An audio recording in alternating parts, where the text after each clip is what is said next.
True. Did you write the script with anyone in mind, and what was the casting look like? I mean, I tend to not write scripts with people in mind so I can be in touch with the character, but as soon as the script was done, the first person we thought of was Kaitlin, and had she not said yes, we wouldn't do it. Now the question, Kaitlin, is... No, we definitely wouldn't have done it. He's still trying to get me to like him. Kaitlin, you already had a full plate by that time when you're approached, obviously with your starring role in It's Always Sunny in Philadelphia. Yeah. Emmy-nominated recurring role on Hacks, but what made you say yes to what is your first drama series role? I think similarly to Drew, I just fell in love with this character. I thought she was really special. I loved the idea of playing something different. This woman is a very good mom and a really good person deep down, and my other characters, not so much. And I just wanted to do something different, and I just fell in love with Drew's script. I mean, I wasn't looking to do an hour-long network television show. And neither was Drew. So that's how we bonded. But I love it, and I'm glad we did. Todd, who gets extra points for method dressing. Those are special high potential shoes, by the way. Yes, they are. These are limited edition season 1 high potentials, inspired by, of course, Morgan's character. Todd, you kept a lot of elements from the original, a lot of the cases, obviously the flashy wardrobe we see of the character, but talk about the changes you made with grounding the character and finding that balance between crime procedural, family drama, and a comedy. I got it right? Yeah. Yeah, there's a lot of ingredients in this one, and I think the toughest part was making sure that was balanced episode to episode, because obviously we have Kaitlin Olson, and the first instinct is, well, let's just be as funny as we possibly can, but we're also dealing with murder, so you have to walk a fine line. Hilarious. Yeah, it's super funny when you find somebody who's lost their life at the beginning of an episode. But seriously, we had this sort of, and I thought the pilot did this really well, so drafting off of that, being respectful and mindful of the emotional core of the case and the family that lost a loved one or somebody that's being wrongfully accused of a crime, and with finding moments of levity and humor that would land without being disrespectful. The family stuff is just a gift. I mean, the cast, Matthew and Amir are incredible. Caitlin's amazing with them, so we're sort of cheating in that respect, because that element just naturally adds such a heart and soul to the episode. So it's something to pay close attention to, and episode to episode, hopefully we keep doing it in season 2. And since that was mentioned, Kaitlin, your character is a working mom, and you are a working mom too. Was there anything from your personal experience you brought to the character? Yeah, definitely. I think just the fact that I'm a mom and I love my kids and I'm gone a lot and I want to make the most of the time when I'm with them, you can't help but bring some of that in, just loving your kids more than anything else and making sure, just wanting them to be okay, respecting the fact that they're two very different people and they need to be parented differently. I deal with that in my house too. So yeah, there's a lot that just naturally sort of comes. Any little quirk in the character? Anything that just you brought yourself? Anything that was not in the script? Yeah. Yeah. Go ahead. But blue fingernails. Yeah, blue fingernails, yeah.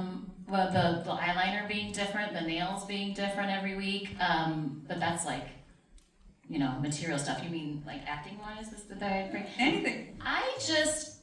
Listen, I think we're making a very specific tone, and I think it's so hard to explain what that tone is with words. So it's important to me to sort of get in there and feel it out. I don't think the other characters should be funny unless like they just do something that's funny, but like people aren't playing it funny. But I think Morgan comes in and she's just her own person, doesn't really care what other people think about her, and so there's just some natural comedy that comes into her interactions with people. So I think I'm bringing a bunch of that stuff, one of the things I respond to so strongly with Caitlin's performances is that no matter how broad or how heartbreaking, it always feels grounded in her own humanity. And I think that's the thing that drives the show. So no matter what the frequency of the scene, it's always human. And I think that's the other thing that Todd and I talk about all the time about the show. These procedurals tend to be very cynical and dark. And what all three of us strive to do is start from a humanist point of view and an empathetic point of view. And that's the other thing that I think makes our show unique. And what about how realistic is the portrayal of Morgan's gift on the show? Kaitlin, did you get to meet somebody with that condition? And do you guys have research consultants on the show? I think there are people walking around this world, much more than you know, who have very, very high IQs and are neurodivergent in some way, and don't particularly find it a gift. Yeah, I know there are many people like that in my life who are just really, really smart, and there's a lot that comes along with that can be troubling. So, yeah, did I seek one person out? No, but I know a lot of people like that. Yeah, we do lean on, amazing writing staff, but also researchers that help us dive into her gift that sometimes does feel like a curse. I think the thing that people will see more of as we move forward into deeper seasons is, she says it in that clip, right? It's a very complicated brain in her head that it's messy. And I think she's imperfect, and I think we're going to write to some of those imperfections. So it does take a lot of time and research to sort of figure out the kinds of stories that are going to really bring that to each episode. So yeah, we have a lot of help, a lot of brains in the room that if you put them all together, kind of high IQ, right? It probably reaches close to 160. Yeah, maybe. Plus Mark Halsey and some of the other writers. Add a few more. Cumulative IQ, got it. And like Morgan, actually, Kaitlin, you get to go your real home to your real kids afterwards because your show is one of very few shows these days that shoots in LA, like to get something we desperately need right now. Talk about making the LA for LA and making also the city a character on the show. It's not lost on us. I remember I had to evacuate, and the day I got back in my house, I called Todd and I said, I'm so grateful right now that we get to be putting people back to work, because we got the season 2 pickup on the same day when we got to go back. We're from Encino, so when Encino got to go back, we got the pickup the same day, and I thought to myself, this is such a gift and a privilege to get to put people back to work, and we take it very seriously, and we want to show the studios that it's cost effective, but that we can do beautiful work. And so every single day we are fighting to get jobs in Los Angeles. Thank you. And you shot the show, most of it, before the premiere because the show was delayed by the strike. And talk about the confidence to end it with this massive cliffhanger. And was there a moment during shooting we had an inkling that this could be a hit? Oh yeah. I thought before we started shooting it that it was going to be a hit, but that's just what I do. No? Yeah, I came in a little bit later. I had nothing to do with the pilot. I got invited, thankfully, after they had established, some of the bigger elements of the show. So, I'll never forget this moment. I was sitting on set. We were shooting the first episode that I was a part of, and it was a scene where Kaitlin was coming in and really unloading on the cops because they were moving a mother from basically one side of the crime board to the suspect side, and she lost it, and she hadn't slept in a couple days. I remember sitting in Video Village with a bunch of executives, right, from Studio Network who were nervous. What is this going to be a hit? And I remember watching what she did over and over and over again, and that's the moment I realized there's nothing we can't throw her, nothing she can't do.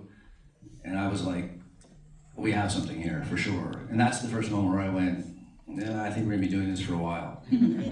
And I like when people doubt me. It puts a chip on my shoulder. and Maybe they were back there. you're starting back very soon. In a couple of weeks, it was mentioned that the series has been renewed for a second season. Please tell us it's going to be more than 13 episodes next season. Yes. A little bit more. What can you tell us about the ongoing mystery, new mystery, cases? Also, how slow burn will the Morgan and Kerrick romance be exactly? Asking for a friend. Looking for all women. My social media is just blowing up with Morgadec questions. Yeah, I've been known for a slow burn. I just heard gasps. I think I heard Jesus. Yeah. Yeah, I mean, look, we're mapping out the season now. I mean, we just started with the staff about a month ago, and the Morgan Kerrick of it all and the Roman of it all are two massive serialized threads that run through the show. So I guarantee you this: there will be lots of satisfying answers, progression on both of those fronts this season, for sure. Now they're laughing. They're so mad at you. Excellent. We're unfortunately out of time, but I wanted to say thank you to my panel.